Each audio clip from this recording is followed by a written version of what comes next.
আজ কৌশিকী অমাবস্যা, আর তাই তারাপীঠের আদলে তৈরি হুগলির গোঘাটের পানপাতায় মা তারার মন্দিরে ভক্তের ঢল। পানপাতার তারামায়ের মন্দিরে পুজো দিতে এসেছেন অসংখ্য ভক্ত। পানপাতায় তৈরি মন্দির অবিকল তারাপীঠের তারামায়ের প্রতিরূপ। সেখানে ভক্তরা এসেছেন। এই দুর্যোগপূর্ণ আবহাওয়াকে উপেক্ষা করেই ভক্তরা এসেছেন সকাল থেকে। ভক্তপ্রাণ মানুষেরা সকাল থেকে উপবাসে আছেন। মহিলারাও নিষ্ঠার সাথে পুজো দেবেন এখানে। আর তাই ক্রমশই গোঘাটের এই পানপাতার তারা মা দ্বিতীয় তারাপীঠের রূপ নিচ্ছে। এই বিষয়ে কে কি বললেন বিস্তারিত দেখুন।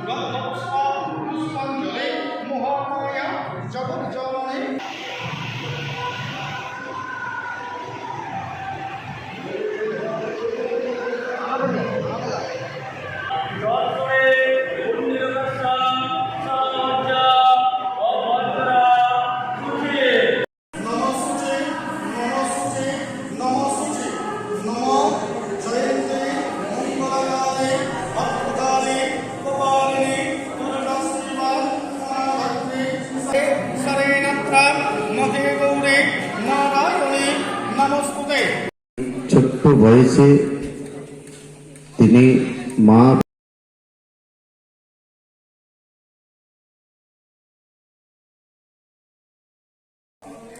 কিছু বলার নেই, মাকে মন ভরে ডাকতে এলাম, এটাই বলার। কৌশিকী অমাবস্যায় স্পেশাল করে তো মায়ের কোনো দিন হয় না, তো মাকে ডাকার স্পেশাল কোনো দিন হয় না যেটা মনে করি আমার কাছে।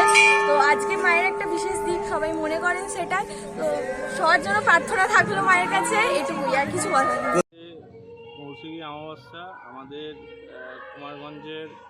গোঘাটের কুমারগঞ্জের দ্বিতীয় তারাপীঠ ধাম, যেটা বীরভূমে আপনারা দেখেছেন। এখন আমাদের হুগলির একটা প্রত্যন্ত গ্রাম গোঘাটের কুমারগঞ্জ অঞ্চলে কুন্ডুইত গ্রামে এখানে এই দ্বিতীয় তারাপীঠ যে ধাম আছে সেখানে আজ পুজো দিলাম।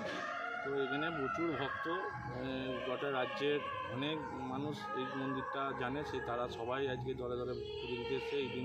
এইটা মেন প্রতিষ্ঠাতা, এইটা ওনার একটা আগে মন্দির ছিলেন, আদি মন্দির। সেখান থেকে ওনার ভাবনা, ওনার মায়ের স্বপ্ন আদেশে উনি এই মন্দির প্রতিষ্ঠা করেছেন।